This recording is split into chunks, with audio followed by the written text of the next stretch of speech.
On portait un vélo, moi je parlais.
T'inquiète pas, chouchou.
Coucou, coucou Vivi, coucou Stella, coucou Gigi, coucou Mimi, coucou Mika, j'ai vu, c'est pas grave, ne t'inquiète pas si tu ne sais pas rester, il n'y a aucun souci, on a parfois des urgences et il faut faire avec.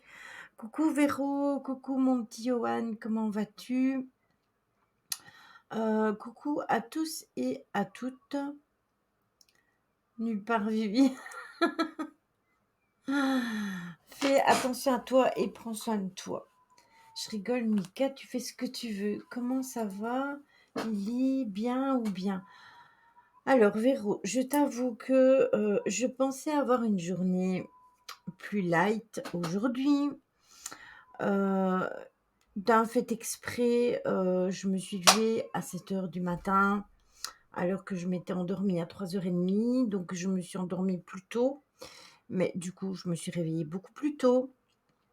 Donc j'ai essayé de me reposer un peu cet après-midi parce que je me suis dit, je vais pas tenir le coup ce soir quand je vais faire le stream, je ne saurais pas enchaîner 2 mots. Et en fait, vers 19 h plus ou moins, mon mari me dit: «Namour, il y a un problème dans le jardin, regarde, viens voir». Vous connaissez tous Shadow, hein, au jour d'aujourd'hui, tout le monde connaît Shadow et en fait, il y a 2 autres chatons dans mon jardin. Il y a un noir et blanc à poils longs et il y a un gris bleu qui est ici, que j'ai rentré, qui est ici avec Shadow pour l'instant. Il s'est caché, je pense, sous la peluche, oui. Qui est ici avec Shadow. J'ai contacté une de mes amies qui habite ici en Belgique, que je connais depuis 15 ans, qui adore les animaux, et elle m'a dit directement: je vais le prendre, garde-le-moi. Donc vendredi, je vais aller lui apporter. Je vais essayer d'attraper le petit à poils longs. Mais c'est quand même pour vous dire que c'est encore navrant que nous arrivons au moment des vacances et que les gens se débarrassent comme ça des chatons. Alors certes, j'ai des chats, hein, avec Shadow, ça fait 12. Je pense qu'avec 12, c'est déjà pas mal. Bien évidemment, j'aimerais bien déménager à l'avenir plus tard. Mais en attendant, j'habite pas une grande maison. Vivi est venue chez moi, elle peut en témoigner. J'ai vraiment pas une grande maison. J'ai quand même, deux 12 chats et 2 chiens, donc voilà. Ce matin, j'ai été à la SPA de 8 heures à midi. J'arrive dans le bureau et direct, j'entends qu'il y a un chat qui a des gros soucis de santé, que si demain il va pas mieux, ils vont être obligés de le piquer. Comment dire que j'étais à 2 doigts de repartir aussitôt. Dès que j'ai entendu, ça m'a fait mal. Oui, c'est ça en fait. Et en fait, tu vois, Johan, j'ai téléphoné à ma vétérinaire et je lui ai expliqué parce qu'elle a déjà vu Shadow, parce que Shadow a eu quelques petits soucis de santé. C'est pour ça que j'étais chez Fabrice sur le live de Fabrice, de RDMI avant, parce que j'avais été témoigner, parce qu'il a interagi plusieurs fois avec plusieurs de mes chats, dont Shadow. C'est pas une maison, c'est une petite maison. Ben c'est ça, j'ai une toute petite maison et il faut savoir que mes chats, hormis Jim, ils ne sortent pas parce que les gens ici sont extrêmement méchants. On m'en a quand même écrasé un ici, enfin écrasé. Je pense pas qu'il ait été écrasé, mais il a été tué. En tout cas, on en a tué un, il y a quelques années et depuis, je psychote carrément et je ne veux pas que mes chats sortent ici. Il n'en est pas question. Donc voilà, donc le problème est entier, c'est que moi j'ai des chats qui ne peuvent pas sortir, j'ai pas une grande maison et je dois les nourrir aussi et quand ils sont malades, ah beh, je vous raconte même pas, heu, l'argent que ça peut coûter. Oui, c'est ça, Stella et en fait, oui, on dirait que mon jardin, c'est la SPA. Le problème, c'est que mon jardin, il n'est pas extrêmement bien entretenu parce qu'on n'a pas des voisins qui travaillent très bien dans leur jardin. Donc du coup, c'est nous qui en payons les pots cassés et du coup, ben voilà, il y a encore un chaton dans le jardin qu'il faut absolument que je trouve le moyen pour, l'attraper. Donc comment vous dire que ça m'a foutu, ma journée un peu à moule. Vous verriez cette petite boule de poil, je vous la mettrai dans le groupe Messenger, vous la verrez. Je la mettrai sur Discord et ainsi vous pourrez tous le voir et j'ai de la chance d'avoir des amis où je peux placer des personnes que je connais, mais sinon, voilà. Heureusement que je suis que le mercredi matin, mais ça me fait peur si un jour, pendant que j'y suis, il arrive un souci de ce genre que, comme soit piquer un animal ou un truc du genre, je vais pas le supporter et j'arrête pas d'y penser. Oui, et ben, en fait, c'est exactement pour ça que j'ai, ce problème-là, Johan, et que je ne fréquente pas du tout, les sociétés pour les animaux et cetera, parce que bien souvent et bien, quand ils n'arrivent pas à les donner, ils doivent les euthanasier. Bonsoir Sylvie, bonsoir JP. Lily essaye des croquettes mouillées pour appâter. Oui, je vais essayer Vivi, mais le problème, c'est que quand il me voit, il a peur parce qu'il est venu tout franc dans la cour. Coucou Caro! Il est venu tout franc dans la cour, pour manger et quand mon mari m'a appelé, je suis sortie directement et il a eu peur, il est parti. Mais le petit gris, dès qu'il m'a vu, il est venu vers moi, donc je l'ai pris dans mes bras et je l'ai rentré. Lily, si ça continue, tu mets une caméra dans ton jardin, enregistrer les gens qui font ça. Eh bien, justement, Véro, on en parlait avec mon mari, si ça continue, je vais acheter une caméra, de chasse qui sont des caméras détecteurs de mouvement et je vais en mettre une parce que c'est plus possible, en fait. C'est plus possible. C'est plus gérable. Je peux pas continuer comme ça et puis, vous imaginez, moi, je vais partir, allez, imaginez, je vais déménager. On va faire des travaux ici, dans la maison. Si les gens, pendant que la maison est en travaux, ils viennent jeter des animaux dans le terrain, mais on va jamais s'en sortir, en fait. C'est un truc de fou et en plus, vous verriez, ce petit chat gris, il est gris-bleu, il est vraiment magnifique.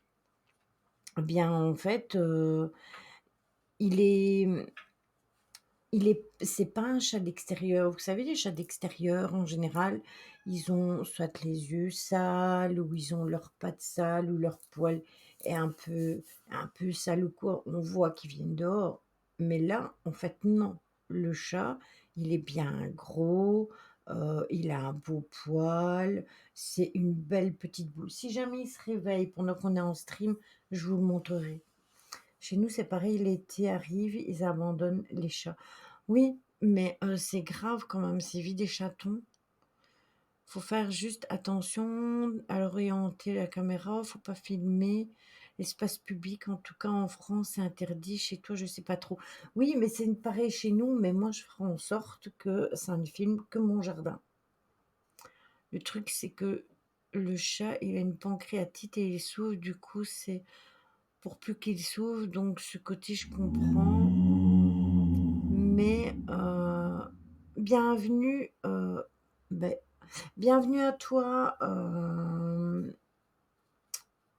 moi, c'est Bouli, je fume des laveux.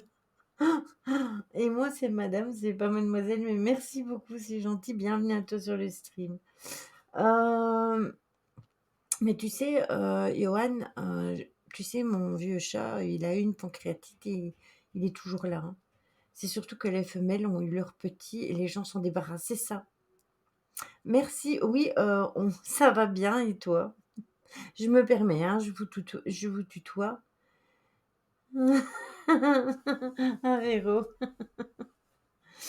Bon, alors, on va, venir au fait du sujet. Donc ce soir, on se retrouve pour, des histoires dites, entre guillemets, «paranormales», dans le sens où elles n'ont jamais vraiment été résolues. Heu, il y en a une, c'est, attendez, hop, on arrête de gratter à ma porte là.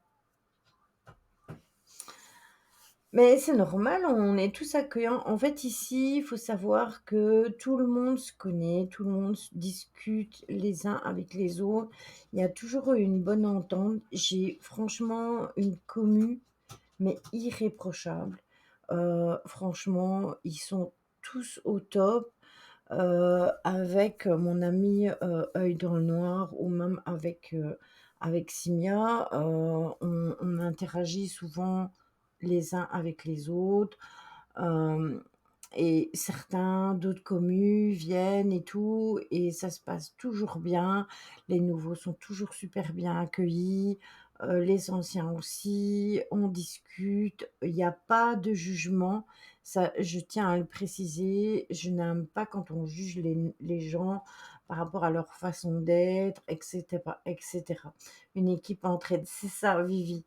Hem J'aime bien que tout soit clair, que être transparente et je suis même pas là, non plus pour, vraiment j'aime bien avoir des nouveaux abonnés, j'aime bien échanger avec des nouvelles personnes parce que c'est toujours intéressant.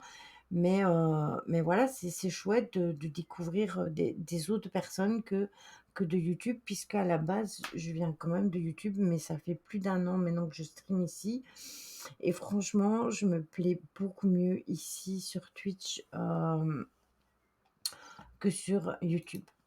Oui, c'est ça, c'est une excellente team, je suis d'accord avec toi, Stella.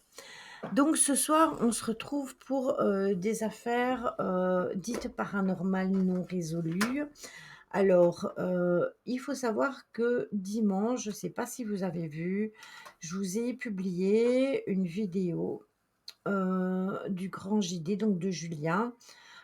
Oui, ça fait un peu plus d'un an, il y a eu un an au mois de mars, Vivi, que j'ai ouvert, la chaîne Twitch et hem et en fait, je vous avais publié la vidéo là, parce que je la trouvais intéressante, parce que le sujet avait été «non résolu» entre guillemets. Tu as vu la vidéo?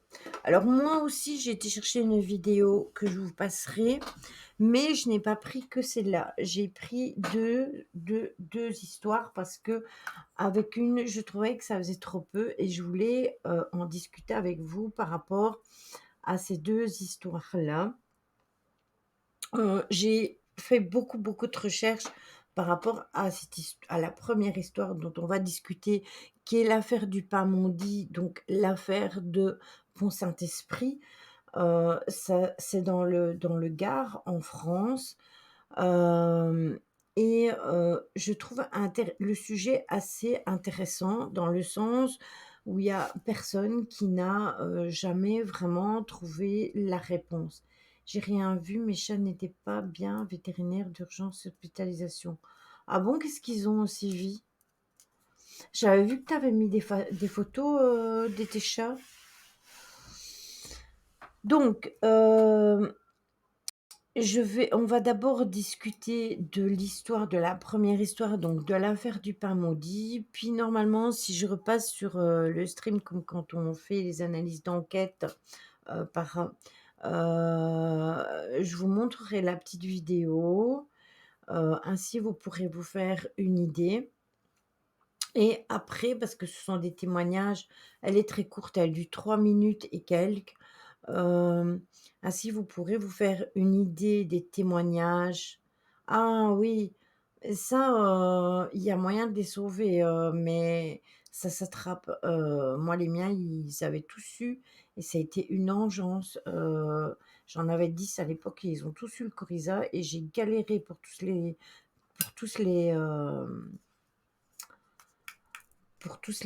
sauver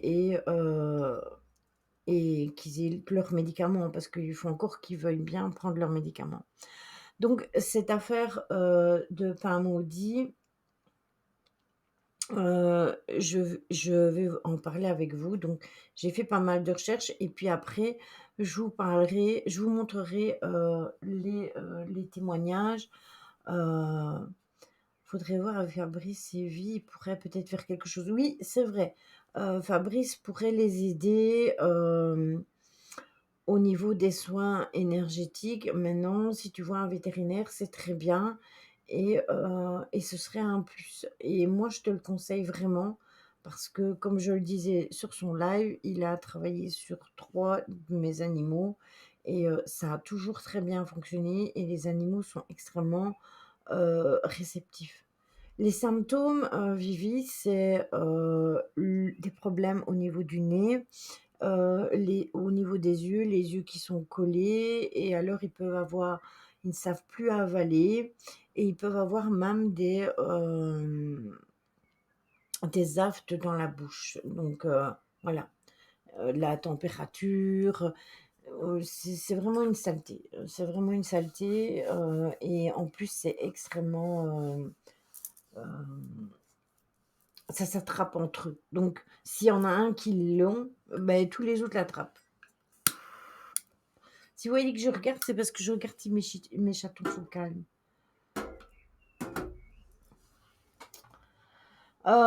Ils attrapent ça dehors, ou par un autre chat ou quoi. Oui, c'est vrai, Véro, je me rappelle que ton chat, il a bien travaillé dessus et son chat avait eu un problème à l'œil. Donc voilà. Il est très fort. Franchement, il est très fort avec les animaux,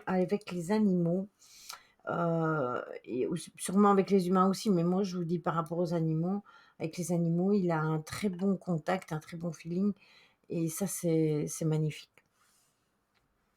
Donc l'affaire dont je vais vous parler qui est, l'affaire du pont Saint-Esprit, elle s'appelle l'affaire du pain maudit parce que c'est une histoire de pain. Il faut savoir que tout le monde mangeait du pain, encore aujourd'hui bien évidemment, mais de façon différente puisqu'au jour d'aujourd'hui, on peut l'acheter un petit peu n'importe où. On n'est pas obligé d'aller à la boulangerie de son village pour acheter son pain. Maintenant, on peut l'acheter dans les grandes surfaces et cetera, mais à ce moment-là, c'était vraiment pas le cas. Donc l'affaire débute le 16 août 1951, lorsqu'une partie de la population de Pont-Saint-Esprit, qui est une toute petite ville de 4 500 habitants, donc c'est vraiment pas beaucoup, tombe profondément malade. Les 3 médecins de Pont-Saint-Esprit sont assaillis de demandes concernant des patients qui étaient atteints de frissons, de maux de ventre, de vomissements, de bouffées de chaleur, voire même des hallucinations. Les médecins, eux, suspectent une intoxication alimentaire d'après les symptômes parce que le fait qu'ils soient malades, qu'ils aient, ces vomissements, les bouffées de chaleur et cetera, ils croient que c'est une intoxication. Donc ils trouvent initialement donc aucune source possible pour cette intoxication, puis ils vont soupçonner le pain. Pourquoi le pain? Parce que justement, tout le monde mangeait du pain à cette époque-là. Il faut savoir que ça faisait pas longtemps que la France et d'autres pays étaient sortis de la guerre, puisqu'on était en 1951. Et bien évidemment, les gens mangeaient beaucoup plus de pain à cette époque-là qu'au jour d'aujourd'hui.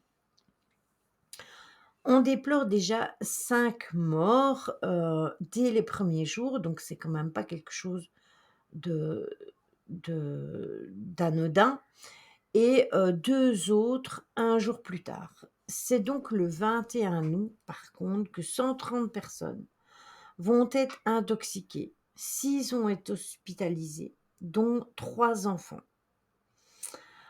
Hem, c'est alors que rapidement, heu, les gens qui habitent là-bas vont être effrayés par le pain et ils vont se rabattre sur les biscottes. La situation va se dégrader le 23 août et dans la nuit du 25 au 26 août, elle va être appelée la nuit de l'Apocalypse. Pourquoi la nuit de l'Apocalypse? C'est les habitants qui l'ont surnommée comme ça parce que en fait, ils vont, être tous, enfin, ils vont avoir 23 personnes qui vont souffrir d'hallucinations et qui vont être internés d'urgence à l'hôpital de Pont-de-Saint-Esprit. Plusieurs vont même aller jusqu'à se jeter par la fenêtre. Alors, suivant, les auteurs, il y a 200 à 320 personnes qui sont plus ou moins atteintes, 5 ou 7 sont morts de décès directement ou indirectement attribués au pain qu'ils ont consommé. Donc, dont une personne quand même qui avait 25 ans, et une trentaine restent plusieurs mois en hôpital psychiatrique. Donc ce n'est pas, vraiment quelque chose qui va, hem, partir au bout d'un temps, bien, défini. C'est malgré tout quelque chose qui va perdurer dans la durée du temps, puisque les personnes qui vont être internées vont y rester, plusieurs mois. Oui, n'hésite pas, Sylvie. Au pire, vous pouvez mettre le lien, de son compte privé, sur mon live, il y a aucun souci.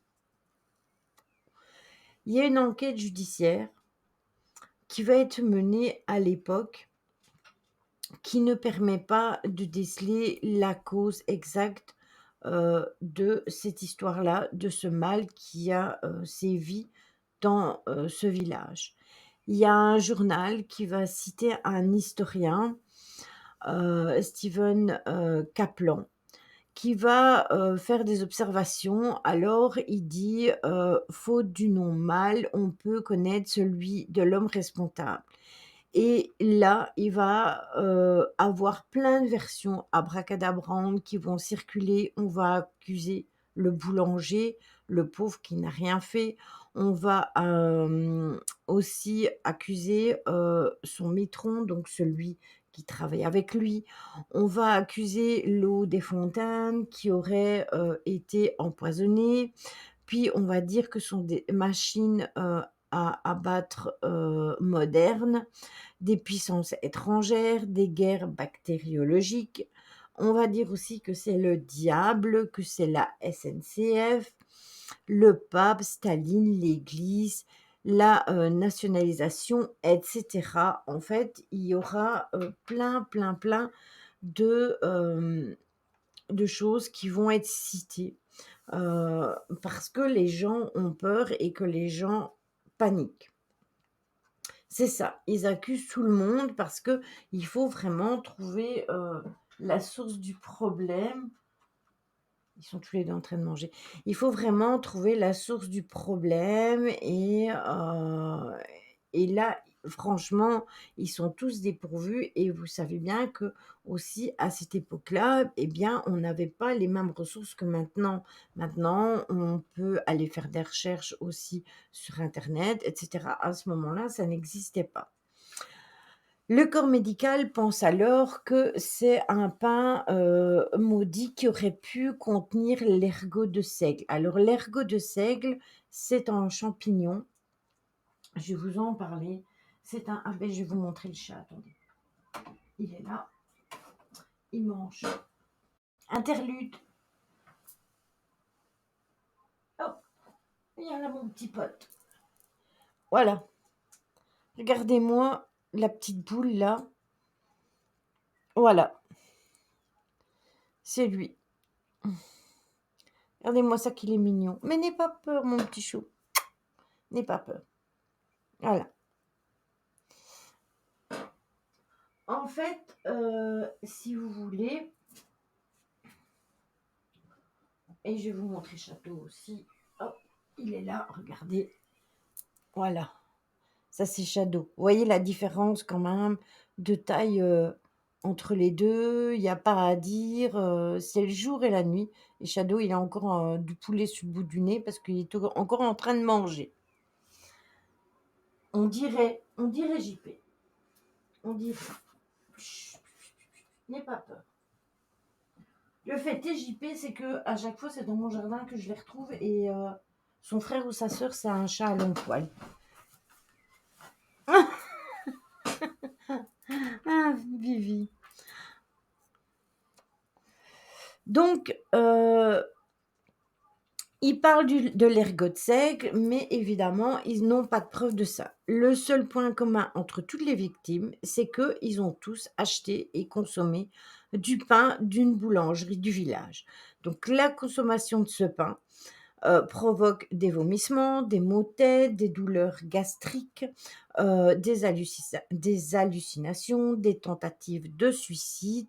Donc ce syndrome pourrait évoquer l'ergotisme, qui est une maladie qui est tout simplement amenée par l'ergot de seigle.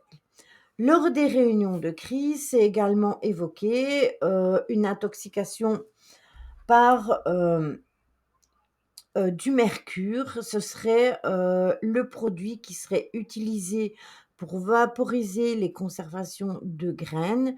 Mais très vite, cette piste-là va tout simplement être abandonnée. Et en fait, on ne veut pas stigmatiser cette histoire-là.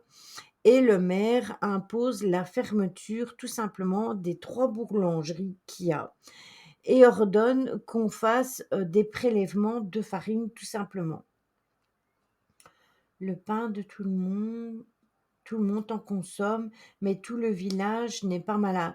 Écoute, il y a quand même une grosse partie du village qui est tombée malade malgré tout. Vous allez voir, je vous montrerai la vidéo.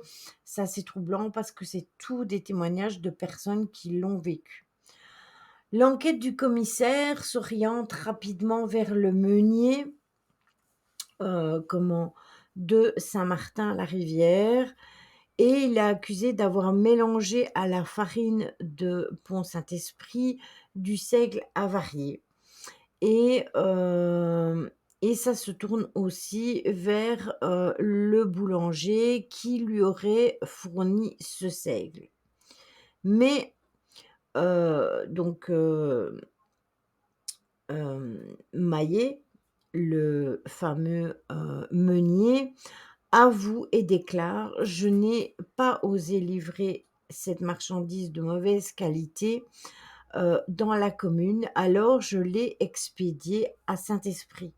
Donc ils ont un doute parce que le fait que ça a été, il ne l'ait pas gardé dans son village, mais qu'il l'ait fourni à Pont-Saint-Esprit, on se dit: «Ah ben c'est à cause de ça». Donc, les personnes qui habitent Pont-Saint-Esprit applaudissent à l'arrestation des 2 hommes fin du mois d'août. Tous deux vont passer 2 mois en prison avant d'être innocentés et d'obtenir une libération provisoire qui sera en fin octobre 1951. Et un laboratoire militaire d'analyse de Marseille n'a rien trouvé en faisant les analyses de l'ergot de seigle. Il n'y avait aucune trace, et ni dans le pain, ni dans la farine, tout simplement. Donc du coup, les gens se demandent vraiment ce qui se passe. La France est marquée par les pénuries à cette époque-là. Comme je vous le disais, on sortait de la guerre et on sortait aussi de la période de l'occupation allemande, et ça souffre aussi quand même de pas mal de maux à la libération. Vous savez comme moi qu'après la guerre, ça a été extrêmement compliqué pour les gens. Ils jouent à 2. Pour les gens de revenir à une vie normale, et beaucoup n'ont pas eu à manger comme ils devaient avoir à manger parce qu'il y a eu des pénuries de beaucoup de choses à cette époque-là. Donc les responsables politiques de l'après-guerre importent une aide alimentaire à l'étranger et signent un contrat social avec la population pour assurer un ravitaillement alimentaire des villes et de la campagne. Donc la filière d'approvisionnement et de production de céréales est l'objet particulier de cette politique, car l'allemande est vive bien évidemment pour le pain. Donc la bataille du pain est engagée à cette époque-là, et c'est cependant loin d'être gagné parce que à Pont-Saint-Esprit, donc la région est représentative de l'agriculture du Gard, qui est privilégiée dans la vigne sur le blé. Donc la production a quand même reculé considérablement au début du siècle, et elle est loin de satisfaire les besoins des habitants. Donc il y a une importation qui se fait quand même. Donc l'absence qu'il y ait quelque chose dans la farine et dans ce qui avait été livré, eh bien, fait que en sorte qu'on ne peut pas incriminer des personnes qui n'ont rien fait, vu qu'il y a rien du tout qui a été relevé dans la nourriture. Donc on va dire qu'il y a 5 hypothèses, mais que dans ces 5 hypothèses dont je vais vous parler, dans ces 5 hypothèses, en fait, il y a rien qui vraiment ne tient. Il y a l'hypothèse donc de l'ergot de seigle, donc cette hypothèse. Coucou Angel, on se calme au fond de la classe, vous êtes trop dissipé pendant l'histoire, je vais être obligée de vous donner des lignes à copier si ça continue. C'est ça, c'est ça Angel. Pour une fois, c'est pas Gigi qui a sorti le fouet, c'est Angel, hein, méfiez-vous, elle a l'œil partout.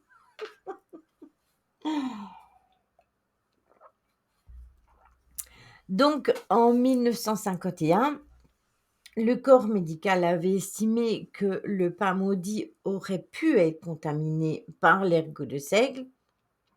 C'est un champignon, donc comme je vous le disais tantôt, parasite des graminées qui sécrète énormément d'acide lycégique, dont un dérivé du LSD, et qui est à l'origine de l'ergotisme. Alors, le LSD, je ne vais pas vous expliquer c'est quoi, vous savez très bien que c'est une drogue, et bien évidemment, cette drogue, eh bien, tout simplement, elle pourrait avoir provoqué les hallucinations, et c'est pour ça qu'ils étaient vraiment persuadés que c'était à cause de l'ergot de seigle. C'est néanmoins une thèse qui n'est pas développée énormément à l'époque. JP est déchaîné ce soir. Donc l'intoxication par l'ergot de seigle, qui est un champignon qui se développe sur certaines céréales, comme le seigle, a été écartée. Et pourtant, l'ergotisme, donc la maladie qui est provoquée par ce champignon, se manifeste sous, des formes de symptômes convulsifs et gangréneux. Donc les signes convulsifs incluent les convulsions, les nausées, les maux de tête, mais aussi les hallucinations. Oui, peut-être que c'est l'orage, ma pauvre Angel.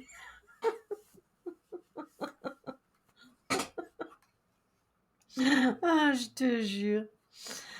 La deuxième hypothèse est le panogène.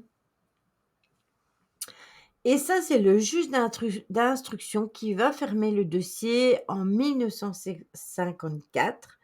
Il prétend qu'il a trouvé l'origine de cette intoxication. Elle serait due à l'ingestion donc du méthyle de mercure, qui sont des dérivés du mercure, un produit qui est contenu dans un fongicide, le panogène, qu'on utilisait pour la conservation du grain, ayant servi à la farine. Tu veux que je te prenne mon taser? C'est pas bête ça, Caro. Et la justice retient donc cette hypothèse, mais cette piste a fini par être abandonnée tout simplement à la suite d'une thèse, en pharmacie qui est soutenue en 1965 par monsieur Cadieux. Donc en fait, bah, on est toujours à court d'idées. Ça me fait beaucoup rire et ton histoire est hyper intéressante. Oui, je sais et j'en ai une autre après. Alors, la troisième hypothèse, c'est celle,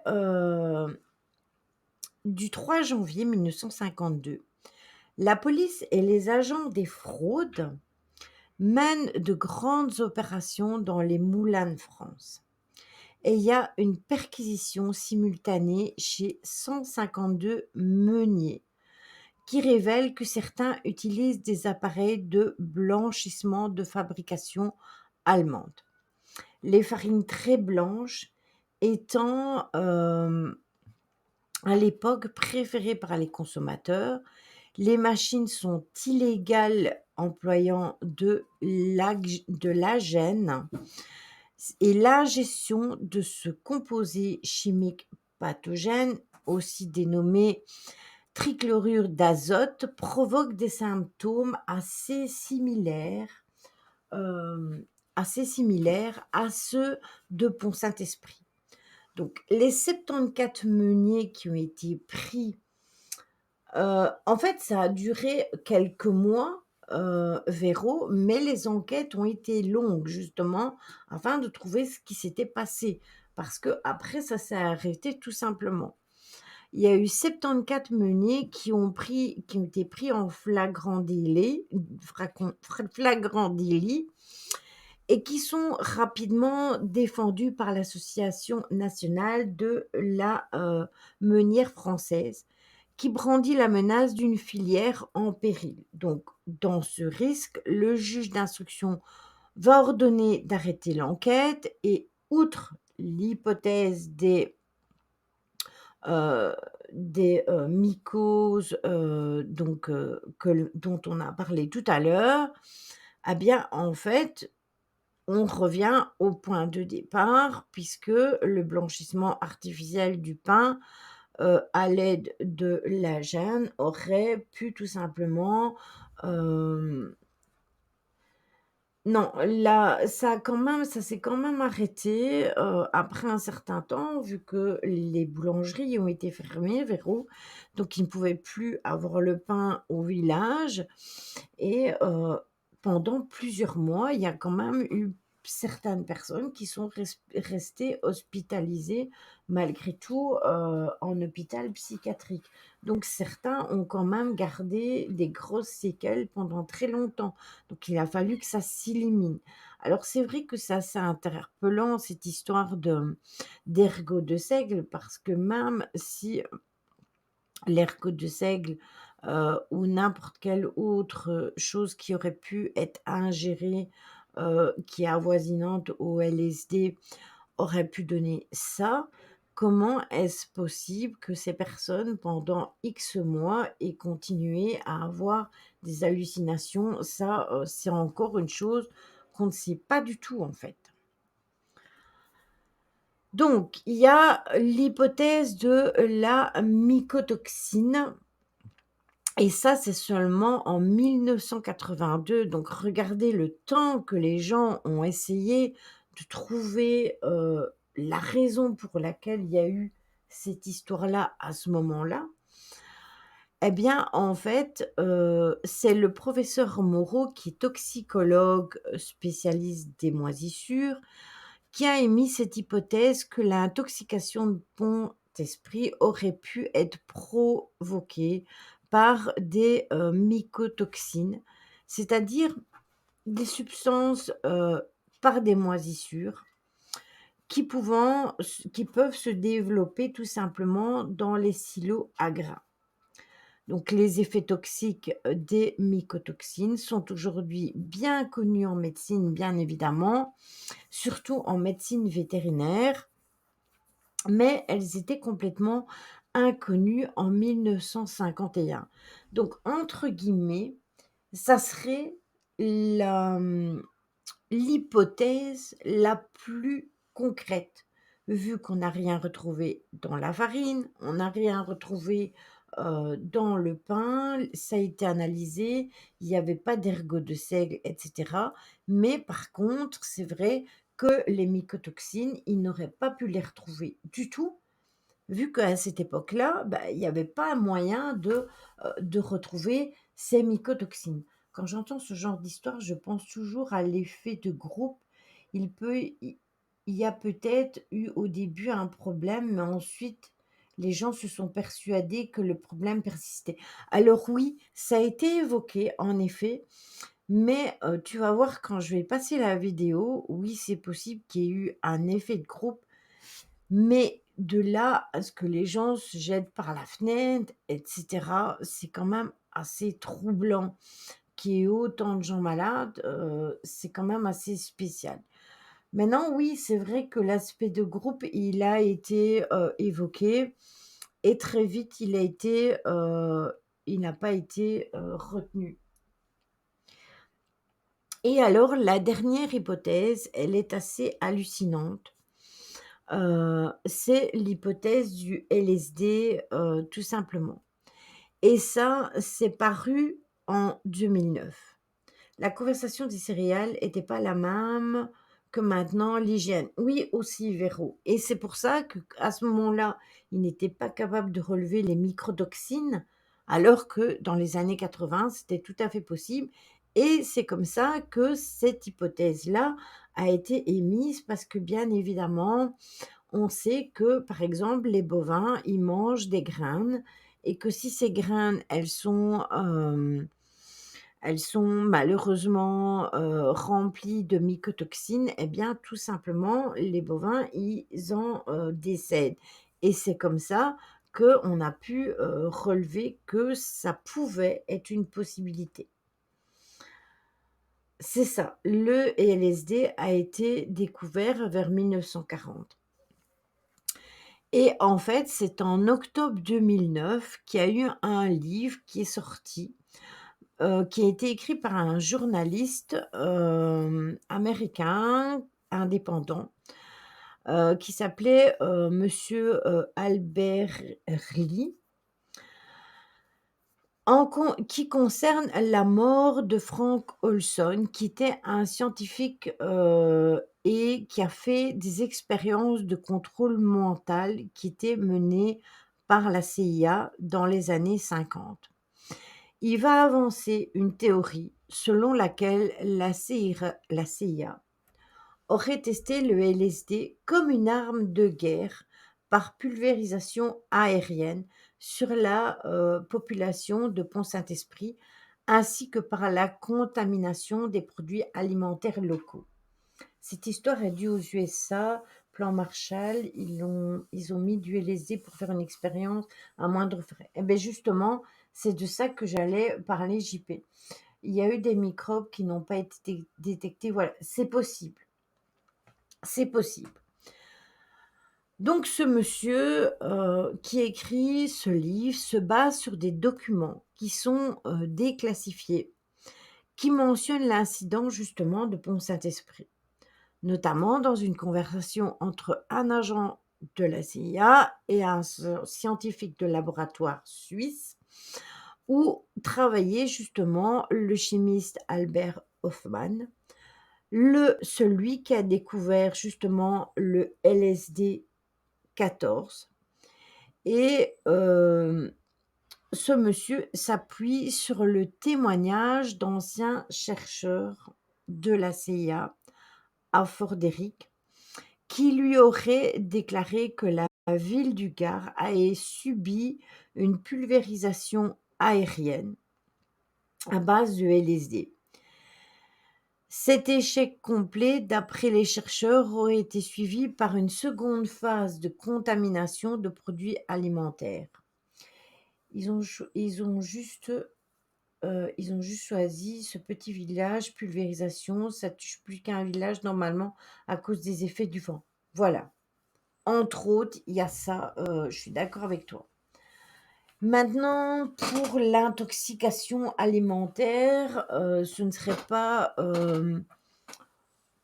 impossible, mais je pense que quand ils auraient fait les analyses, en cherchant justement après, des choses dans la farine, eh bien, bah, les Allemands qui ont trouvé le LSD voulaient s'en servir quand même de guerre. Voilà. Et bizarrement, c'est arrivé juste après, donc c'est vrai que ça peut être évoqué. Les habitants de Pont-Esprit, comme des milliers d'Américains et autres, auraient servi de cobayes pour tester, la dissémination à la grande échelle de cette drogue, dans le cadre d'un dossier bien précis. Le journaliste, lui, va expliquer en détail sa version des faits lors d'un interview qui a été fait en anglais, et il va donner à la radio suédoise le 17 février 2000, heu, qui va donner, le 17 février 2010. Dans son numéro, du 18 février 2010, donc un hebdomadaire de Nîmes, la Gazette fait état de cette thèse, suivie des autres médias. Les hallucinations, comment qui accompagnent les convulsions de l'ergotisme sont similaires à celles qui sont déclenchées, par le LSD. Le LSD qui est l'acide lysergique, qui est synthétisé à base de l'ergot de seigle justement. Bonne soirée JP, un gros bisous, et quand tu veux, ça me fait plaisir, quand tu passes. Ah mais c'est Gigi, bark. En 2015, le réalisateur de documentaires Olivier Pighetti va réaliser d'ailleurs un film, Pont Saint-Esprit, et en 1951, il y a quand même eu 5 morts, 30 internés, 300 malades, et le complot de la CIA va être diffusé à la télévision française sur France 3.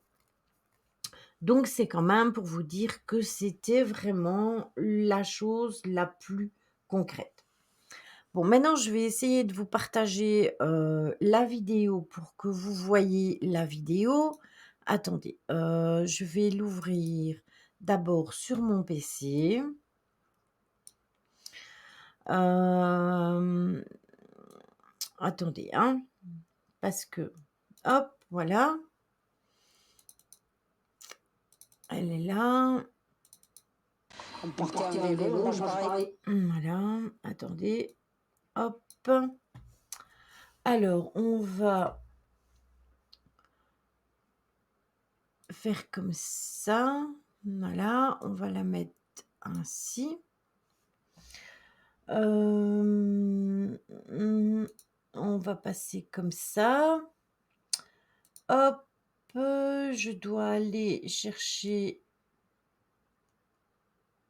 la capture. Non, la capture, modifier, changer, heu, voilà, hop, voilà et je vais vous la mettre en route. Attendez, pour que vous la voyez. Bon, je peux pas mettre sur play, c'est quoi ce bazar? Attendez, je vais la rallumer. On partait en vélo. Moi, Voilà. pareil, il y en a qui faisaient l'avion en réaction par les fenêtres. Ils se sont tués. Et on était fada.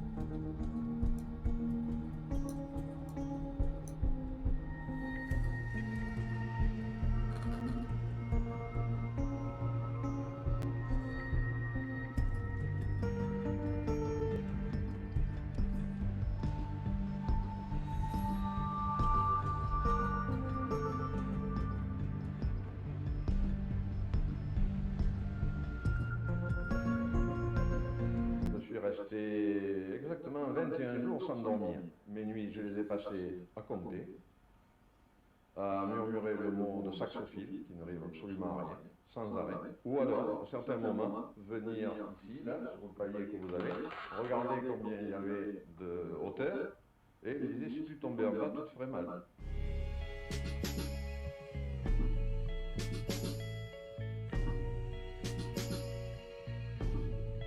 J'ai l'impression que votre pain est toxique.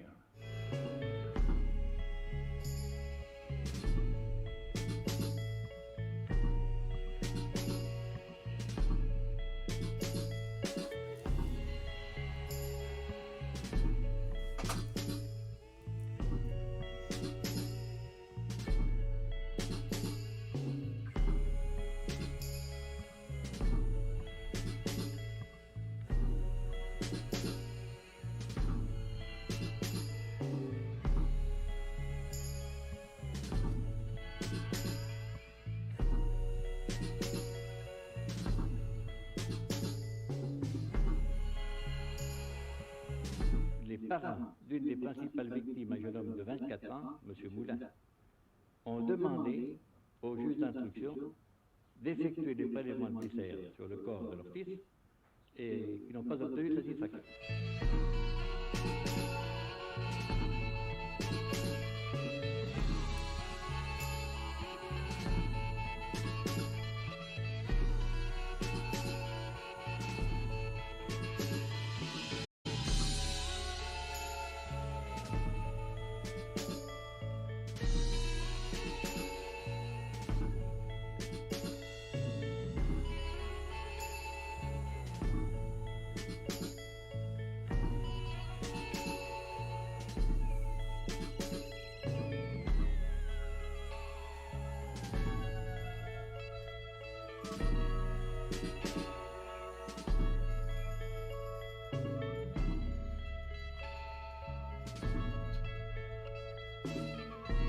Écoute, ça, il peut pousser à tout bout de champ. C'est-à-dire que du pain petit, on pourrait en manger demain. Oui, pourquoi pas. Pourquoi pas.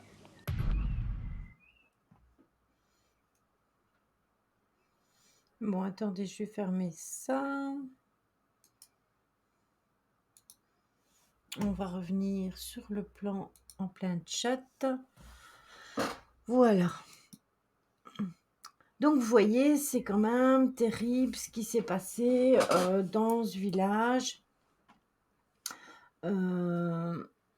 Les rats étaient la grossesse d'un chaton imaginé. Ah, quelle horreur! Ouais, c'est vraiment atroce et il faut se dire quand même que c'est vrai qu'il y a eu des choses quand même assez surprenantes parce que le fait que, heu, cette personne de la CIA qui en a discuté, qui a voulu, en parler, c'est quand même étrange qu'après il s'est défenestré, qu'il a dit à sa femme que c'était terrible. En fait, il y a eu des choses. J'aime pas son pourquoi pas cool l'idée de revivre ça.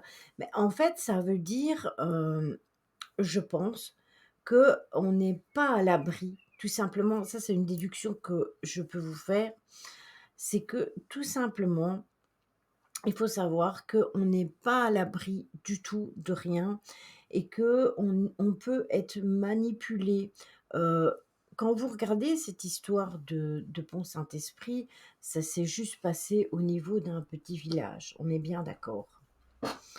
Mais, je vous ferai remarquer que pendant 2 ans, on a quand même vécu des choses assez bizarres et assez interpellantes. D'autres nous ont certains nous ont traité les gens de complotistes, d'autres, étaient d'accord qu'il y avait quelque chose qui se passait, qui était étrange. Exact, Vivi, et c'est exactement ça. Regardez avec, les pizzas, regardez avec les chocolats, regardez avec le nombre d'aliments, qu'on a dû parfois aller remettre en magasin. Il y a pas eu que ça, hein. Je sais qu'il y a eu d'autres choses. Il y a eu énormément de trucs qui sont arrivés et cette chose, cette maladie dont on ne peut pas parler parce que quand on en parle, c'est, mais avouez quand même que pendant 2 ans, tout le monde a bien été, manipulé et oui, même les produits pour les bébés, les petits pots de bébés où il y avait, du métal, des choses qui étaient, dangereuses pour les bébés, qui ont dû être mis, je pense que c'était Blédina, à cette époque-là. Il y a eu plein de choses comme ça. Donc imaginez-vous à ce moment-là, en 1951, c'était juste sur un petit village, mais imaginez-vous à échelle mondiale.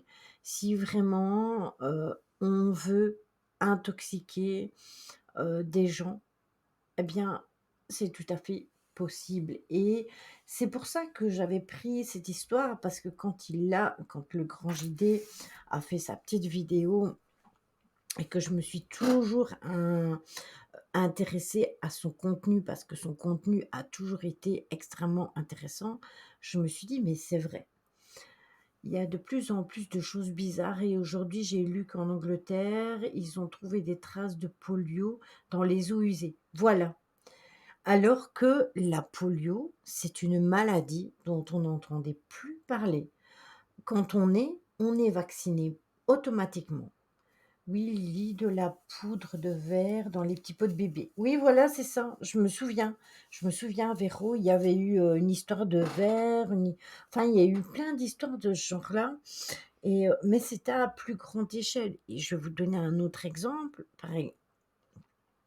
On a eu, cette maladie, chez nous, enfin chez nous, dans nos pays puisque c'était mondial, hem de 2019 à 2022 et d'emblée, quand ça s'est arrêté, entre guillemets, hein, quand, ils ont voulu que ça s'arrête, il y a pas longtemps, il y a eu la salmonelle. La salmonelle qui a rendu énormément de gens malades. D'ailleurs, Jojo, il avait été extrêmement malade. Il a fait une entérite, mais carabinée à cause de ça.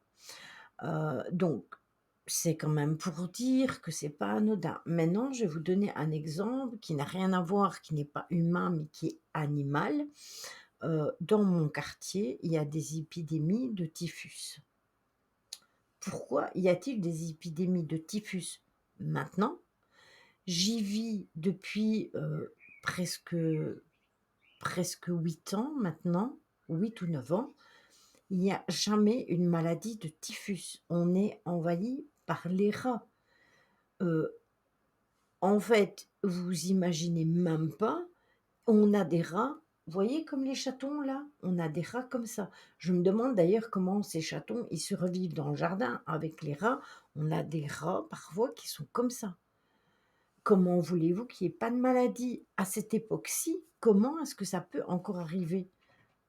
C'est un truc de fou. C'est même pas, vous savez, des rats des villes ou quoi. Non, c'est des rats des champs. Les maladies attrapées par les vaches, ensuite les poulets, le cochon, le poisson, et qu'est-ce qui va encore y avoir? Oui, c'est ça, Véro. Oui, la fameuse, ouais, la fameuse variole aussi. Ma fille a été hospitalisée due à la bouffe. Ben voilà. Non, j'ai un ami qui a eu la polio, il avait 10 ans, c'était dans les années 60. Oui, mais maintenant on est vacciné. Moi, quand je suis née en 1969, j'ai eu le vaccin de la polio et mes enfants ont tous été vaccinés.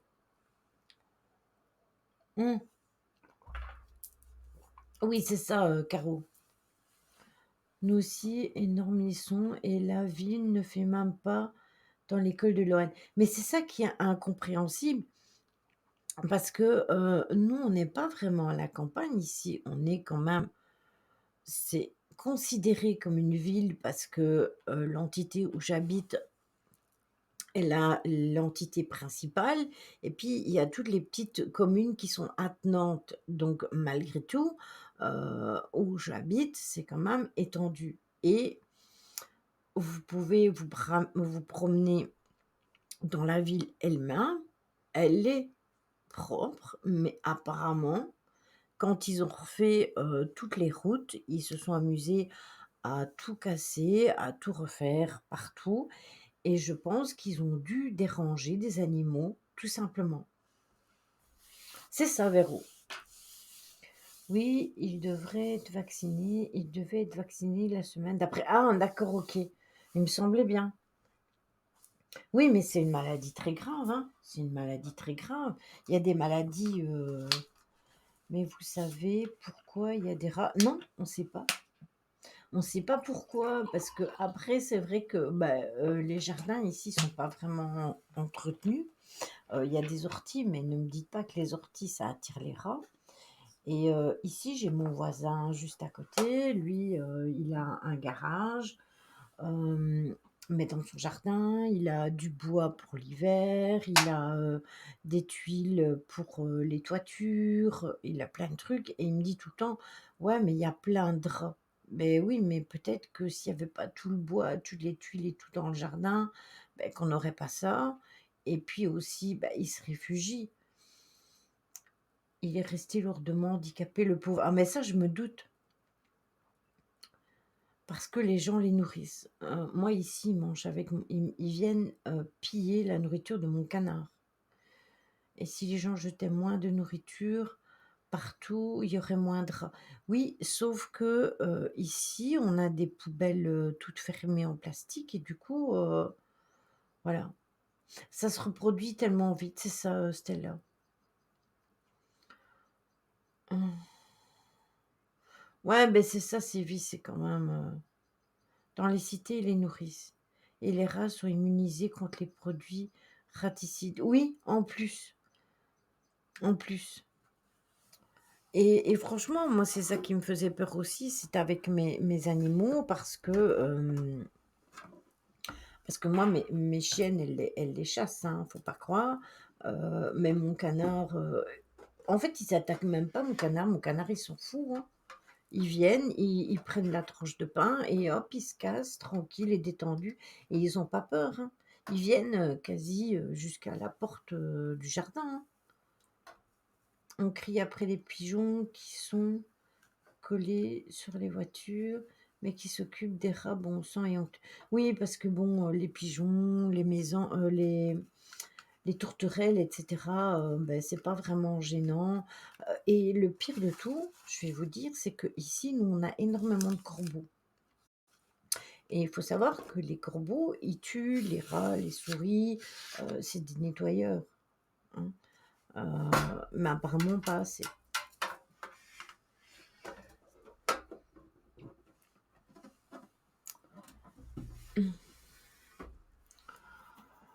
Donc voilà, ça c'était, pour, l'histoire de Saint-Esprit. Je sais pas si je pense que ça a dû vous intéresser, ça a dû même vous faire réfléchir sur pas mal de choses parce que je trouvais l'histoire, assez intéressante. Bon, ils dorment côte à côte.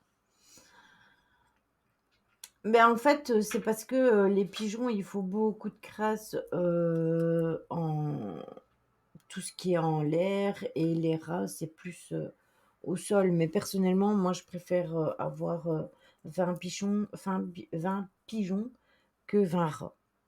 C'est beaucoup moins dangereux pour moi, hein, personnellement, hein. Ici, on a énormément d'oiseaux et je préfère nettement les tourterelles, les corbeaux. Même les corbeaux, moi, ils me dérangent pas, hein. Oui, c'est vrai, ils transmettent des maladies. Alors, la deuxième histoire dont on va discuter, c'est l'affaire du col de Diatolov. C'est il y a 60 ans, plus ou moins. Il y a 9 étudiants qui sont retrouvés morts dans l'Oural en Russie. Ce qui pouvait sembler au premier abord, en fait, ils n'ont pas trouvé pour l'histoire du pain, ils ont juste des hypothèses. C'est ça, Véro. C'est pour ça que je dis que ce sont des histoires qui peuvent être, entre guillemets, paranormales, mais qui ont été non résolues. Parce qu'il s'est passé quelque chose, mais quoi? On ne le saura jamais. Est-ce que ça vient de l'homme? Est-ce que ça vient de la nature? On ne le saura jamais. On peut faire une pause pipi avant la seconde histoire. Oui, bien sûr, pause pipi accordée. Je vous avoue que j'aurais bien fait une pause pipi, mais moi aussi, mais je dois faire tout le tour parce que j'ai mes petits diablotins là qui dorment l'un à côté de l'autre. Bon, vous verriez comme ils sont mignons. Ils sont adorables. Allez, va pour la pause pipi. Tout le monde, pipi. J'attends 5 minutes, je vous laisse aller. Et je vous attends et je vous lis en même temps pour ceux qui vont commer, sauf si vous allez tous faire pipi. Alors là, je vais me retrouver toute seule. Lily achète un siège avec un pot. Ouais, ouais, c'est pas idiot, Vivi, mais bon, je me vois mal me déshabiller en plein live. Oh, mais j'irai après vers eux parce qu'en fait, j'ai juste la caisse juste à côté de moi et les deux petits bouts, ils dorment. Et comme il y a la chaise de mon chéri qui est vraiment tout près, je voudrais pas les embêter. Mais Shadow, ça lui fait du bien d'avoir un petit frère, entre guillemets. Déjà fait. C'est bien, Sylvie.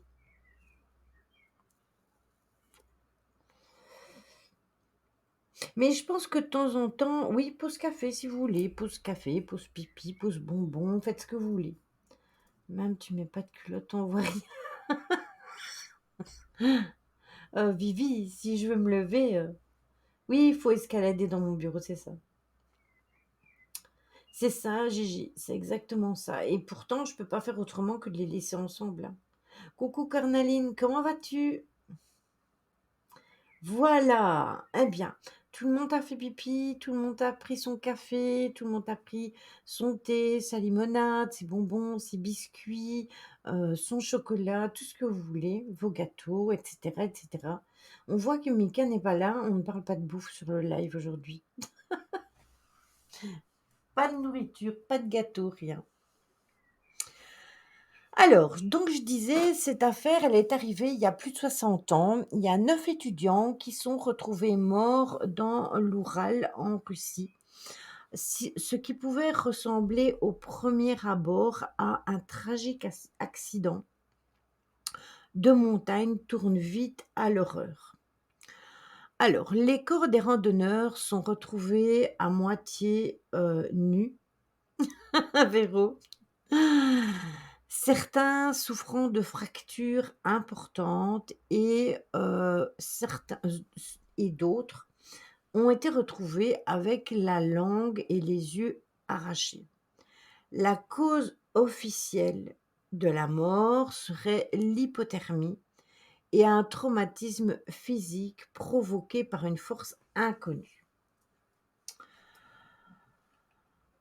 Depuis ce mystère de l'expédition menée par Igor Dyatlov, ça va rester une affaire irrésolue, mais complètement.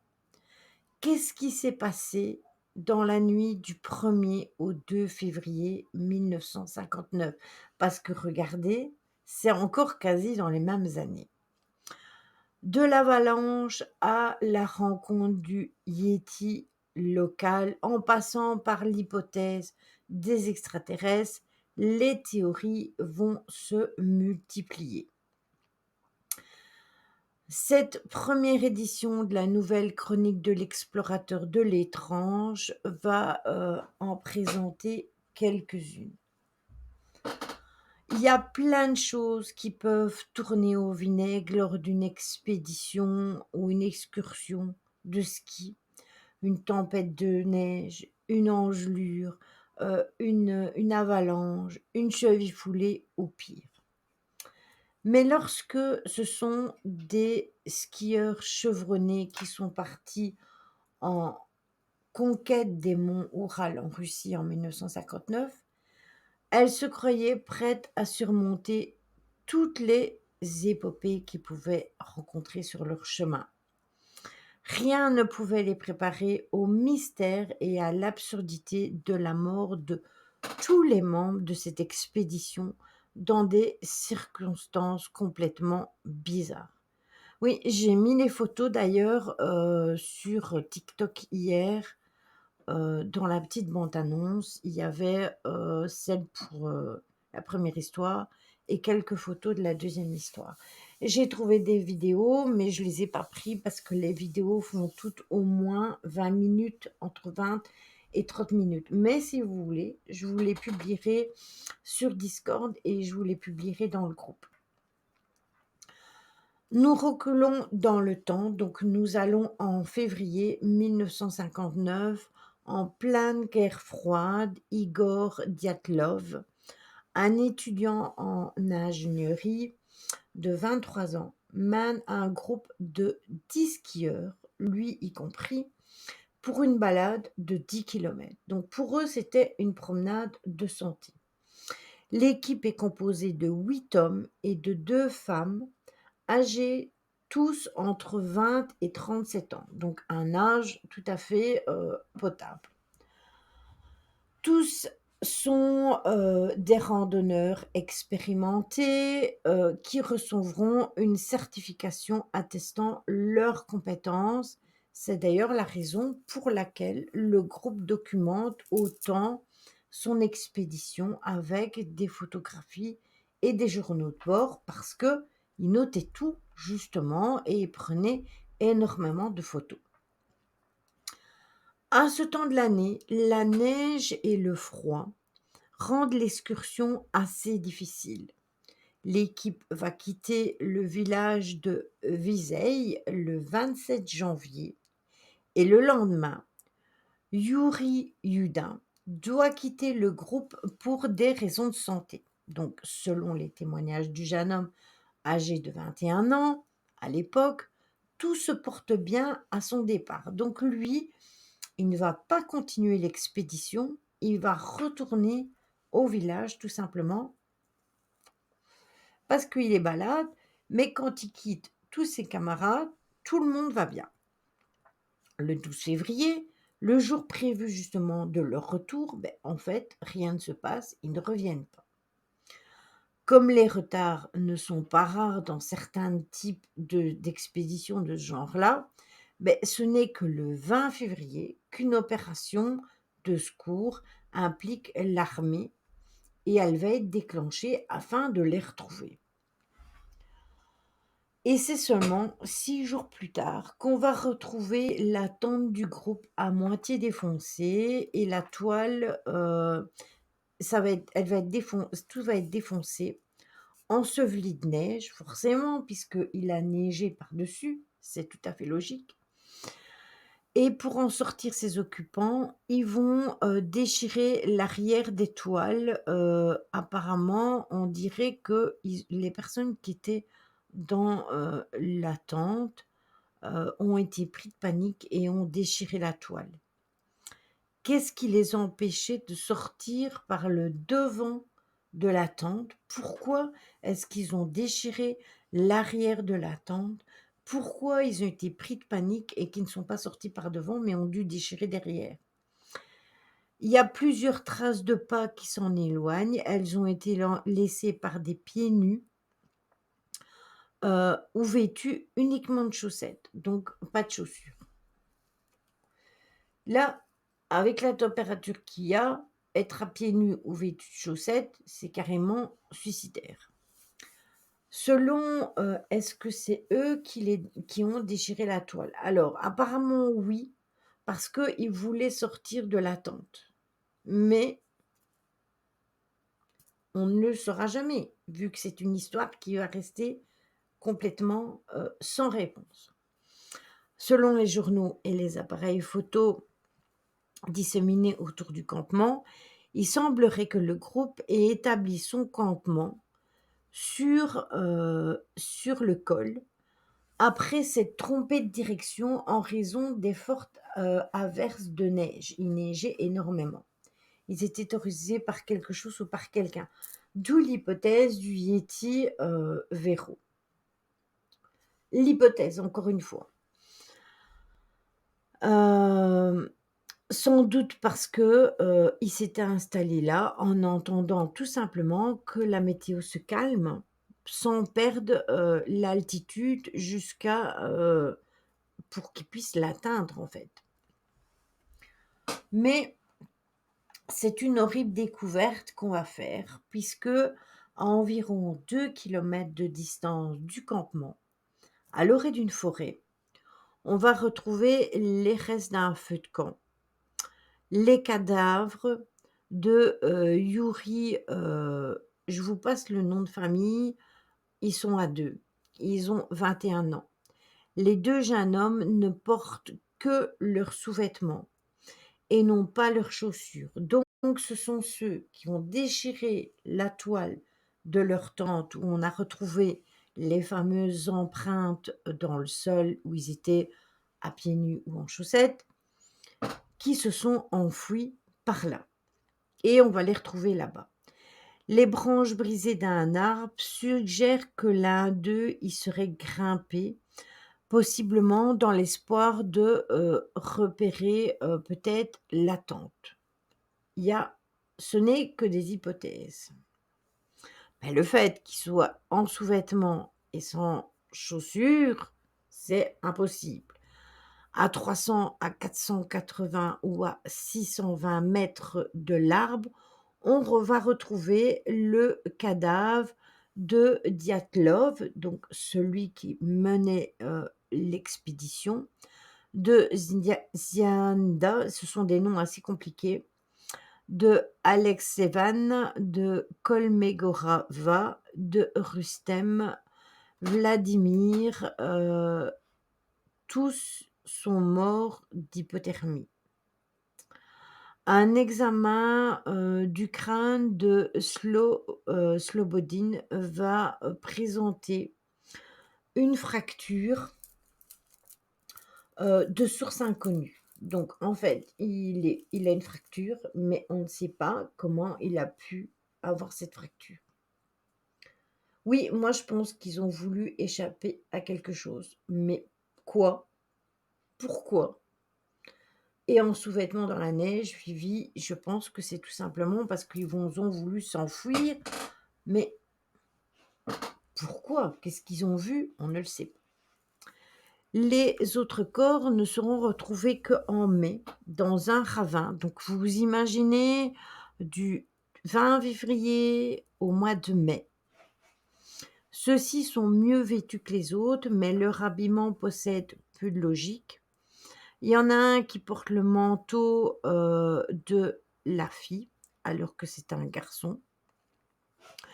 Et un des pieds est enveloppé dans un morceau de tissu arraché au pantalon à son pantalon. L'autopsie va révéler que Zolotaryov, Dubinia et Nikolaï Vladimir ont subi de graves et selon toute évidence, des fatales fractures sur la poitrine qui n'ont toujours laissé aucune marque extérieure. La pression est si forte, le médecin légiste va maintenir que aucun humain ne pourrait être responsable de ça. En fait, à l'extérieur, il n'y a aucun coup, aucune apparence de coup, mais à l'intérieur, il y a des fractures.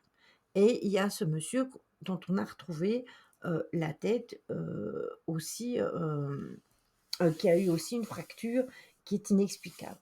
Tu dors même pas en sous-vêtements sous la tente en montagne, même sans problème extérieur.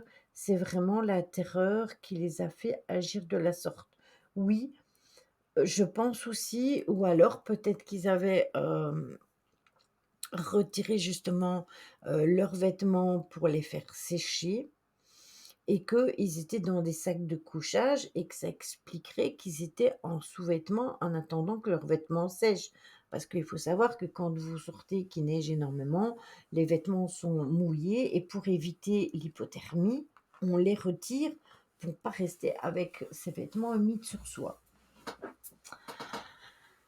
Quand Dubinia, quant à Dubinia, il lui manque la langue, les yeux et un fragment de crâne, de même que des bouts de lèvres et de la peau du visage. Elle a également subi des graves lacérations sur les mains. Plusieurs maintiennent que ces mutilations seraient dues à la décomposition. Mais le fait qu'il y ait le sang qui soit coagulé dans son estomac indique qu'elle aurait été vivante quand sa langue a été arrachée. Mais forcément, quand on lui a arraché la langue, eh bien, elle a avalé son propre sang et ça s'est coagulé dans son estomac. Donc, qu'est-ce qui s'est passé ? Difficile de dissocier le vrai du faux puisque les théories, les rumeurs abondent bien évidemment dans ces cas-là. Au fond, personne ne sait ce qui a terrifié les skieurs au point de les faire déchirer leurs tentes, de sortir à moitié nus dans le froid et dans la neige, ni de savoir qu'est-ce qui a pu fracturer leur poitrine. Oui, elle s'est étouffée, mais on lui a quand même retiré la langue, les yeux, une partie de la peau de visage. Donc on aurait pu dire que c'était dû au temps où elle était restée comme ça. Mais le fait qu'elle ait du sang dans l'estomac, c'est que ça a été arraché de son vivant. Certains vont croire que Dyatlov et son équipe auraient été victimes d'une mystérieuse arme secrète testée par l'armée. Une théorie nourrie par des témoignages de plusieurs individus qui vont rapporter avoir vu des sphères lumineuses dans la région du col au même moment de ces accidents. Les sphères semblent d'ailleurs avoir été photographiées par le groupe. De plus, les vêtements portés par Krivonijenko auraient été testés avec des niveaux de radiation élevés. Alors là, c'est étrange. Comment se fait-il qu'il soit radioactif ? Ce n'est pas normal non plus. D'autres vont penser qu'une avalanche sera à blâmer, une théorie pourtant peu vraisemblable, puisque ni le terrain, ni les circonstances n'étaient propices à une telle catastrophe. Aucun signe n'en a été enregistré non plus et les cadavres n'étaient couverts que d'une fine couche de neige. S'il y avait eu une avalanche, bien évidemment que il y aurait eu beaucoup plus de neige. Serait-ce une mise en scène pour cacher une chose ? Alors oui, on y a pensé, que quelqu'un aurait mis une mise en scène et aurait tué tout le monde, mais qu'est-ce qu'ils ont fait pour leur faire peur ? pour qu'ils en sortent de leur tente? Ça, c'est la chose qu'on se pose vraiment comme question. La présence de Simone, bienvenue à toi, Mounir, 54, 97, 89. Bah voilà. C'est toujours le même. Hein. Non, non, non, non, non, non, Shadow. Non, non, non, non, non, tu sors pas, Shadow. Je ne saurais pas te prendre, mon chouchou. Oui, mais non, Vivi, ça fait la deuxième fois que j'ai droit au Monique. Gigi, quand elle voit le Monique, hop, elle a compris. Donc, la présence de Simone a soulevé plusieurs questions. De loin, le membre le plus âgé du groupe, donc le 2 février, jour de sa mort, marquait son 38e anniversaire.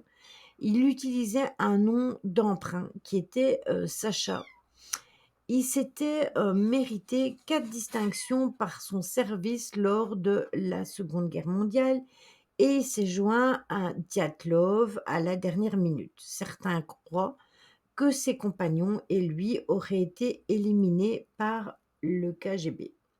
Mais pourquoi le KGB aurait-il laissé une scène de crime si mystérieuse? Les cryptozoologistes, les amateurs de paranormal croient à l'attaque d'une créature monstrueuse, genre au Yeti, ou même d'un mink, d'un mink. C'est un esprit de la forêt qui est issu du folklore du peuple indigène de Russie. Certains croient même que le groupe aurait photographié la créature. Oui, je suis d'accord avec toi, Caro. Enfin, il y a une hypothèse populaire qu'avance l'esprit d'une allée de tourbillons de Karman qui aurait entraîné des infrasons, qui aurait déstabilisé l'équilibre mental. Coucou Soli, comment vas-tu? Qui aurait déstabilisé l'équilibre mental des skieurs, qui aurait causé plusieurs inconforts physiques, et ceux-ci auraient quitté le campement tout simplement dans la panique, puis une fois calmés, ils n'auraient pas réussi à le regagner. Les fractures à la poitrine seraient causées par la chute dans le ravin, mais comment leur langue, leurs yeux, etc., leur peau a été arrachée, ça reste un mystère. Ce que l'on sait, c'est qu'il y avait 9 aventuriers qui s'aventurent sur le versant est du mont Russe, la montagne morte, et dans la langue mansi locale, ils n'atteignirent finalement jamais leur destination. Poussant une équipe de sauvetage à leur recherche, leurs corps sans vie sont retrouvés sur le fameux col de Dyatlov, certains plusieurs jours après leur mort, d'autres des semaines plus tard à 1,5 km de leur campement. Vous vous rendez compte, 1,5 km, qu'est-ce que ça fait comme distance? Ils ont été victimes de traumatismes de grande violence, survenant notamment lors d'accidents graves de voiture, la langue et les yeux arrachés, des côtes cassées, le crâne fracturé. Ce sont des choses qu'on voit avec des accidents de voiture. Mais comme vous commencez à vous en douter, il n'y a aucune route sur cet endroit-là et pas avant des kilomètres à la ronde. Donc, c'est même pas en voiture qu'ils auraient pu avoir ce style d'accident. Les autres victimes découvertes directement dans la tente ne présentent au contraire aucun signe de lutte, si ce n'est qu'elles auraient arraché la toile à l'intérieur. Donc, ils sont morts, mais ils n'ont pas eu le temps de sortir. Ah, ça, ils ont été là sur la montagne, mais ils ont atteint la mort, donc on peut dire qu'ils n'ont fait la moitié du... Oui, c'est ça. Ils ont fait que la moitié du chemin. Ils ne sont même pas arrivés à destination. Maintenant, celui qui est retourné au village, qui se disait malade, c'est possible aussi qu'il ait fait une mise en scène pour tous les tuer et revenir en faisant semblant de rien. C'est possible aussi. Mais alors, comment est-ce qu'ils sont arrivés aussi loin le même jour? Ça aussi, c'était interpellant. Donc voilà. Les premières observations laissent à penser que cette nuit du 1er au 2 février 1959, parce que la date reste incertaine bien évidemment, faute de survivants, que quelque chose d'inattendu les aurait poussés à déchirer la tente de l'intérieur et à se précipiter hors de leur abri. Ils auraient alors tout simplement tenté de s'échapper à pieds nus dans l'obscurité et dans le froid, dans une forêt à l'aval, mais sans vêtements et à des températures inférieures à moins 25 degrés, ils étaient quand même condamnés à l'hypothermie. J'ai peur des tomates. J'attends quelques jours pour voir si elles n'éternuent pas. Ce que l'on suppose, en fait, les explications les plus fondées suggèrent qu'une avalanche aurait forcé tout simplement les randonneurs endormis et non préparés à quitter leur campement, les menant à la mort, certaines dues au froid et au traumatisme. Toutefois, le manque de preuves liées à cette théorie et les blessures inhabituelles déclarées laissent quand même planer un doute certain. Attaque de Yéti, visite d'extraterrestres, test secret d'une super arme pour expliquer ce qui s'est passé, les hypothèses se multiplient. Il y en a 3 quand même qui vont être vraiment évoquées. Une vaste opération des services secrets, pour certains, pas de doute. L'incident s'expliquerait par une sombre histoire d'espionnage international. Les randonneurs étaient finalement des agents secrets du KGB, sous couverture, dans une mission qui était de faire capoter une manœuvre d'espions étrangers en pleine guerre froide. Mais un traître se serait caché parmi eux et la situation aurait tout simplement mal tourné, nécessitant d'être habilement camouflée par le KGB. D'après les partisans de cette théorie, toute la clé du mystère réside dans le fait que 2 des explorateurs étaient des employés de Tcheliabinsk, une ville où le plutonium était produit à des fins militaires. Bienvenue Gwendolina 90S. Bienvenue à toi. Du coup, rappelez-vous, on a parlé de radioactivité tout à l'heure. Donc, c'est possible. Ça pourrait expliquer que les vêtements de 2 des victimes présentaient des niveaux de radiation, tout simplement, et que par la même occasion, ça poserait les bases d'une possible opération de renseignement. Et la malédiction du peuple Mansi, c'est une des théories les plus populaires qu'affirme que les skieurs auraient été attaqués par les Mansi. C'est une ethnie locale qui est composée par des chasseurs nomades dont il avait profané la montagne sacrée, parce que cette montagne leur est sacrée. L'enquête a néanmoins établi que ce peuple vivait à plus de 80 km du lieu des faits et qu'ils étaient d'ailleurs considérés comme impropres à la chasse des rennes en hiver. Aurait-il été touché par des rites chamaniques ou par de la magie noire? Ça a été évoqué aussi, mais ça me semble quand même improbable des choses de ce style. Il y a aussi l'énigmatique objet non identifié. D'autres suggèrent quant à eux que c'est la piste, des ovnis qui pourrait expliquer l'incident du col, Dyatlov, selon, l'un des membres de l'équipe, de recherche, Boris, qui est interrogé en 2019. Le collectif aurait été le témoin d'un phénomène inhabituel sur place. Ils auraient vu une boule de feu flotter dans le ciel près du col avant de disparaître à l'horizon. Celle-ci aurait pu causer la mort des disparus en émettant des forts faisceaux d'énergie puissants. Mais de quelle nature? De quelle origine? Les suppositions se bousculent tout simplement. On n'en sait rien, on n'en sait pas plus. Des révélations plus de 60 ans après ces faits, on admet quand même volontiers l'étrangeté des faits.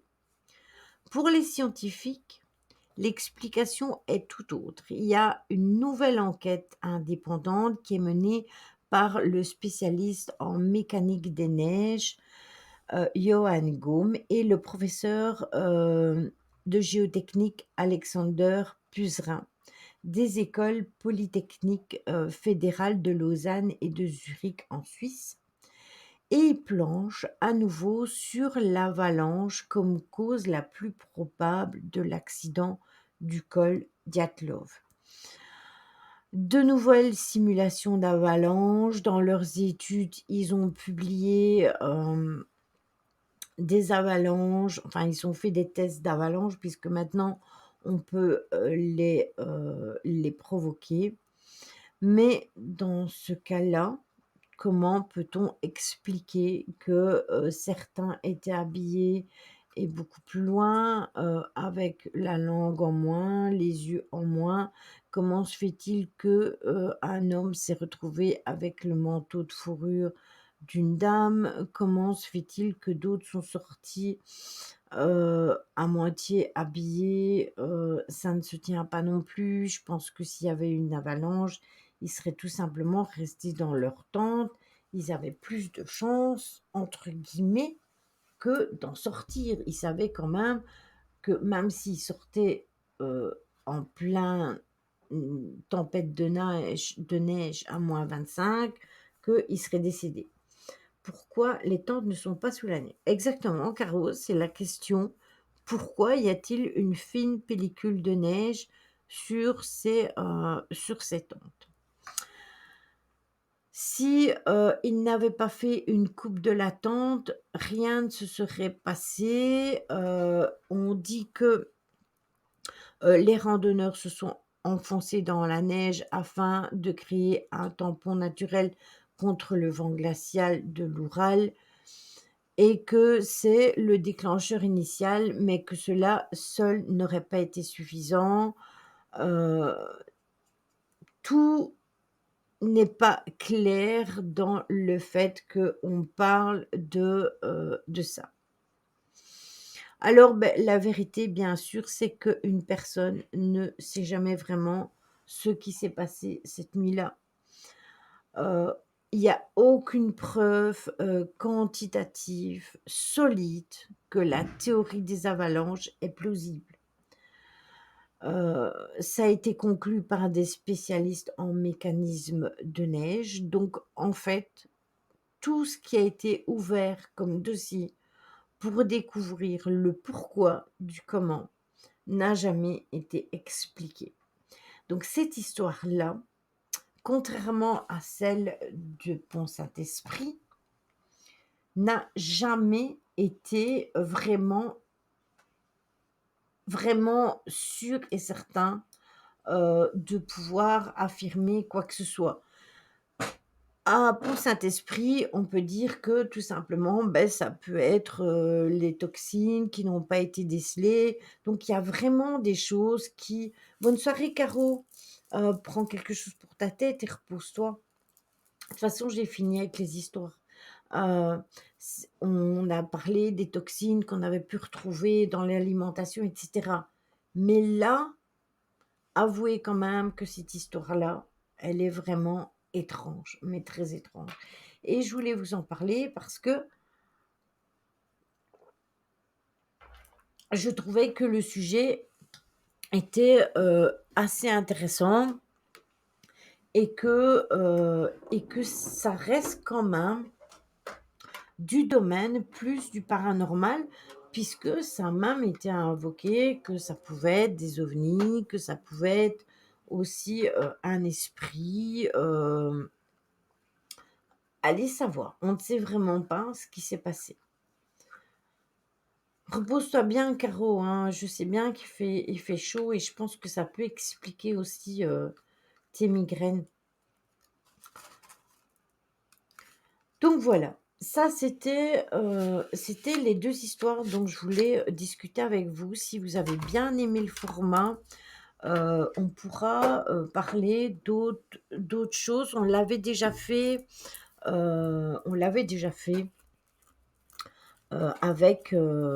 avec des histoires de lieux maudits, etc. Donc pourquoi pas. Pour moi, les yeux et la langue des animaux sont quand même de ce genre de faits. Alors oui, je suis d'accord avec toi, Véro. Mais comment ils lui ont arraché la langue en étant vivante? Parce que les yeux, ok, la peau, ok, ça peut être des animaux, je suis d'accord. Mais le fait d'avoir retrouvé du sang dans l'estomac, c'est que sa langue a été arrachée de son vivant. Donc comment est-ce possible qu'on leur a arraché la langue de leur vivant? Puisqu'on a retrouvé du sang coagulé dans leur estomac, ben, c'est aussi intriguant. Et alors, ce qui est aussi intriguant, c'est la radioactivité. Parce que la radioactivité qu'on a retrouvée sur les deux personnes qui étaient sorties en dessous de nuit, en pyjama, je vais dire, et en chaussettes, c'est pas explicable qu'ils aient été radioactifs si c'était une avalanche.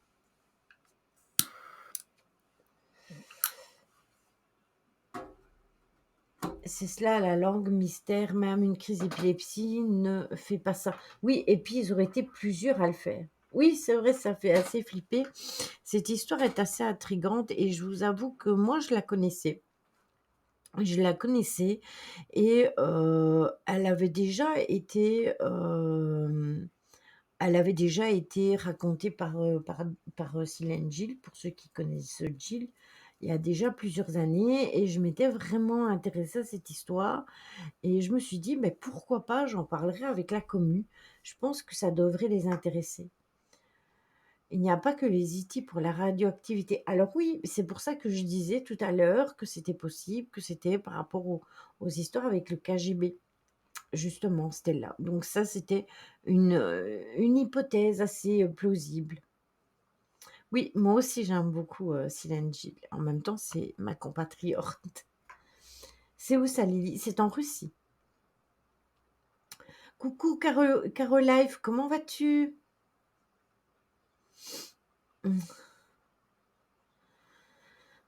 Mais les E.T. auraient pris les gens, pas que des morceaux. Ça pose des questions de tes histoires. Oui, exactement, Vérousse. Cette nuit, vous allez chercher des réponses dans votre tête.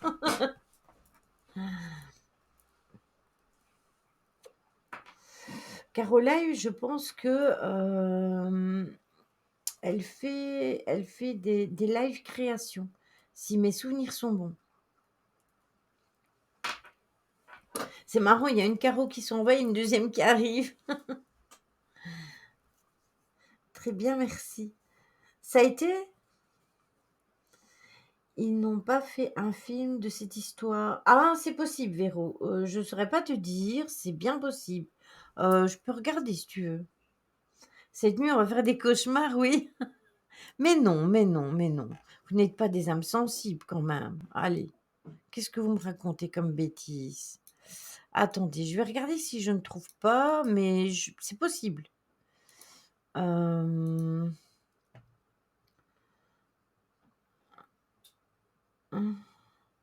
Quel genre de création? Caro, je te laisse répondre sur le style de création que tu fais. Hum. un film, il y a des vidéos critiques du film. Alors, le film, c'est ça. Attendez, je vais vous mettre le titre. Hop, si jamais vous voulez chercher après le film. Hop, il me semblait bien que c'était du Crash Booking. Voilà. N'hésitez pas à aller lui mettre un follow si ça vous intéresse, le style, de ses créations, etc. Elle est super gentille, elle est très avenante. Il y a un film sur un avion craché, ils se sont mangés entre eux. Oui, c'est Justivie. Donc là, je vous ai mis le titre du film en anglais, si vous arrivez à le trouver. Je regarderai pour cette histoire pour la prochaine fois, tout simplement.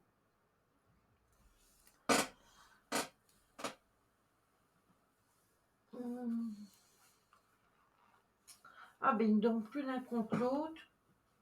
Ils ont changé de place, mais je vois qu'il n'y a plus beaucoup d'eau. Ni plus beaucoup de nourriture d'ailleurs. Donc je n'irai pas.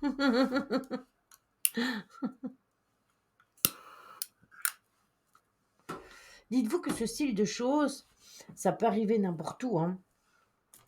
Ça peut arriver dans n'importe quel pays, dans n'importe quelle randonnée, que ce soit en montagne, en forêt, n'importe où, hein. On ne sait pas qui on peut rencontrer, voilà. Mais justement, c'est pour ça que je t'ai mis le titre Séville. Moi aussi, j'aime bien des films qui retracent des histoires vraies. Tu n'es pas taré, voyons.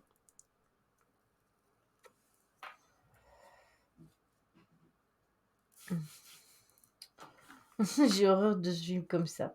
Ben moi, pas du tout. Moi, j'aime mieux des histoires vraies qui ont été retracées dans des films que des histoires qui n'ont jamais été, qui n'ont jamais existé. Bon, on va aller voir notre Jojo, qui est toujours en live. Hop. On va lui faire un petit raid. Ça fait plaisir depuis le temps qu'il n'avait plus, fait de live. Mais il a beaucoup souffert avec les chaleurs. J'aime bien les histoires vraies, mais quand c'est gore, je flippe. Oui, je sais, ce lit. D'ailleurs, si je me souviens bien, il y avait une histoire qui avait été aussi racontée chez Simia, que tu m'avais dit que tu avais dit que ça t'avait fait un peu flipper aussi. Donc du coup, demain, on se retrouvera peut-être pour le stream, je ne vous le promets pas. Si, après mon voyage, je ne suis pas trop fatiguée, je le ferai. Ou alors ce qui se passera, oui, on va aller le voir, il est en live, Véro. Par contre, si jamais, vous voyez, c'est possible que si je suis trop fatiguée, je lance un stream jeu, mais que je ne fasse pas, Little Nightmares, mais que je fasse les Sims, par exemple, si je suis trop fatiguée et du coup, bah, ça fera une soirée et n'oubliez pas que samedi, il y a une enquête, para 21h, 21h30 pour être sûr, laissez-nous le temps d'installer le matériel. Vous savez que j'ai pas mal de matériel quand même à installer et puis le temps qu'on s'installe nous et tout. Donc ça c'est pour, samedi donc n'oubliez surtout pas. De toute manière, Gigi vous le rappelle, régulièrement sur Facebook, mais n'oubliez pas non plus d'aller voir, sur Discord pour ceux qui ne me suivent pas, sur Facebook ou même vous serez informés sur TikTok ou sur Instagram. Donc si vous me suivez quelque part, vous allez bien trouver l'information. Voilà et pour me trouver, que ce soit sur Insta, que ce soit, sur TikTok ou quoi, c'est toujours le même nom. Donc voilà, je préviens de tous mes lives, partout. Donc voilà. Allez, je vous fais des gros bisous. peut-être à demain. Sinon, à samedi, prenez soin de vous et on va aller faire coucou à Jojo. Je lance le raid. Ça se lit vite. Hum.